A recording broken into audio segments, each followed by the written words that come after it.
Well, hello. My name's Matt Ady, and I'm one of the teachers, researcher, coaches, and I'm super excited to talk about the South Carolina Teacher as Researcher Initiative today. So, our goal for today is to provide you with some information about teachers, researcher, so you can make some good decisions about whether this is a good fit for your school right now. I'll provide an overview of the teacher as researcher model, introduce some of the resources and tools that we use to support teachers throughout the research design process, share some details about a series of research design workshops, and hopefully answer a lot of your questions. So your first question is probably, what is teacher as researcher? So we've been working with Robert Marzano to rethink how we conduct research and support instructional improvement in schools. So traditional research that focuses on maximizing generalizability still plays a really important role, but the teacher as researcher approach is designed to empower teachers to test what works in their own classrooms. We know that context matters, and what works in a classroom in Oregon may not work in the same way as in a classroom in South Carolina, or what may work for one teacher may not work in the same way for their colleague across the hall. So, with that in mind, we really believe in teachers. We believe that teachers are best positioned to determine what works in their classes with their kids in their communities. So, as I noted, we've been working with Dr. Marzano to develop some tools to help teachers design and implement their own quasi-experimental instructional improvement cycles. We believe this will help teachers grow in their own reflective practice, develop a better understanding of which strategies improve student outcomes, and help the larger South Carolina education community identify what works. And we hope this initiative helps to create a movement led by teachers to generate and circulate evidence about what works in South Carolina classrooms. So with that in mind, the South Carolina Department of Education is partnering with us, Marzano Research, in education analytics to offer teachers across the state the Teacher as Researcher series of research design workshops and an opportunity to join a Teacher as Researcher professional learning network. So let's talk a little bit more about what all of that means. In the teacher as researcher approach, teachers test the effect instructional strategies have on student outcomes by designing and implementing quasi-experimental instructional improvement cycles. I like to say quasi-experimental because it makes me sound smart, but it's actually pretty straightforward. Quasi-experimental because teachers compare outcomes of students who receive a strategy and students who do not receive a strategy, what we call business as usual instruction. So, for example, let's say a teacher has two sections of the same content area, maybe like Algebra 1.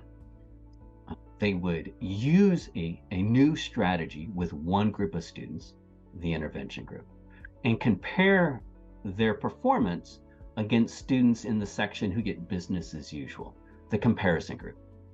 Teachers can also use a single group design where they compare students against themselves. Maybe for the first half of a unit, students get business as usual instruction. Then the teacher introduces a new strategy and evaluates how students do when they have access to that new instructional strategy. Now, because we have an independent variable, the strategy, and a dependent variable, student performance, we can compare intervention and comparison groups, and that makes it an experimental design, but we're not randomizing students. That's so hard to do in education, so it is quasi-experimental. So that's the quasi-experimental part of the quasi-experimental instructional improvement cycle. That's a mouthful, but now let's talk about the improvement cycle part.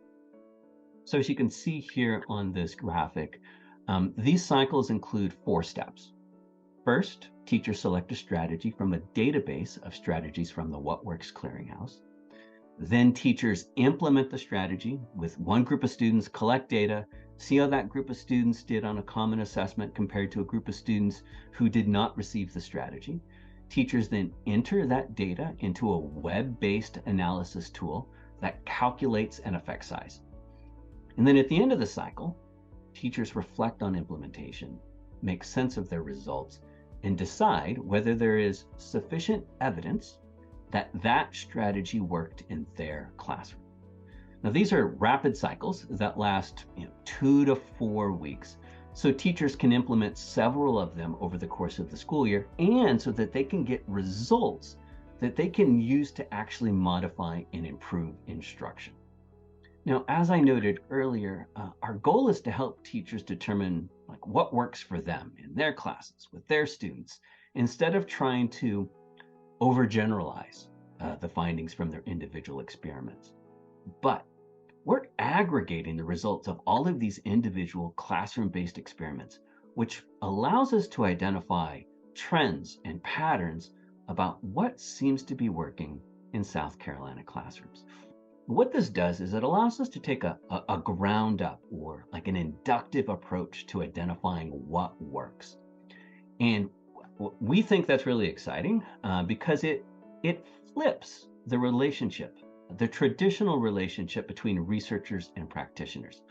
So instead of depending on researchers to tell us what effective instruction looks like, we're empowering teachers to field test a set of evidence-based strategies in real classrooms.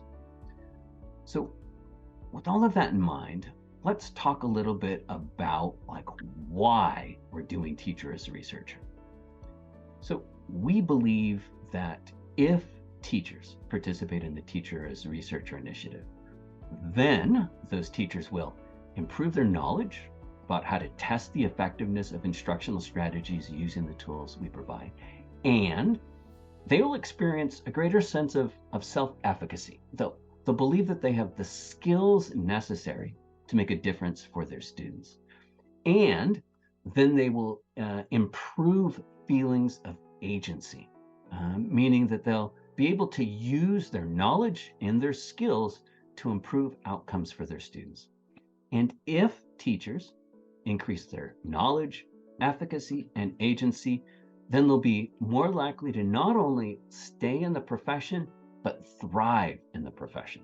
And they'll be able to use the results of their classroom-based experiments to improve instructions for their kids. And if our teachers stay in the profession, and if they continue to grow as professionals, we think this can lead to really significant improved outcomes for students. Now, I mentioned that this was a statewide initiative sponsored by the South Carolina Department of Education a couple of times now. So we're entering the second year of this initiative. And as you can see on this slide, 172 teachers across 32 different schools have already participated in this project during the 22-23 school year. Meaning, your teachers would have the opportunity to join a movement that already has significant momentum. And those teachers, they get to benefit from lots of lessons we've learned about how to improve and refine these research design workshops.